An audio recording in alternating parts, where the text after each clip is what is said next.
పూర్ణాలు ఏ విధంగా చేయాలో చూపించాలనుకుంటున్నానండి. ఏంటి పూర్ణాలు చేయడం అందరికీ తెలుసు కదా అనుకుంటున్నారా?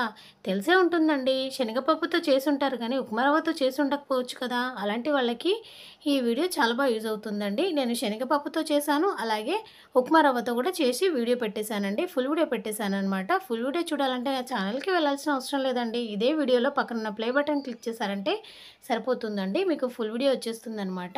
ఇప్పుడైతే సింపుల్‌గా చెప్తున్నాను చూడండి. ఉప్మా రవ్వ ఒక కప్పు తీసుకొని గోల్డెన్ ఫ్లవర్ లాగా ఫ్రై చేసుకోవాలండి. అందులో కొంచెం తురుముకున్న బెల్లాన్ని యాడ్ చేసుకొని కలుపుకుంటూ ఒక ముద్దలాగా చేసుకున్న తర్వాత ఉండలుగా చేసుకొని పక్కన పెట్టేసేయండి. అలాగే శనగపప్పు కూడా ఉడకబెట్టిన తర్వాత తురుముకున్న బెల్లాన్ని అందులో ఏసేసి అవి కూడా ఉండలుగా చేసుకున్న తర్వాత దోసపిండిలాగా పిండి రెడీ చేసుకొని డీప్ ఫ్రై చేసుకుంటే సరిపోతుందండి. ఎంతో టేస్టీకరమైన పూర్ణాలు రెడీ అయిపోయాయి కదండీ! ఉప్మా రవ్వ అలాగే శనగపప్పుతో రెండిటితో చేశానండి. ఫుల్ వీడియో చూడండి. చాలా బావుంటుంది. ఈ వీడియో నచ్చితే లైక్ చేయండి, సబ్స్క్రైబ్ చేయండి, కామెంట్ చేయండి. బాయ్.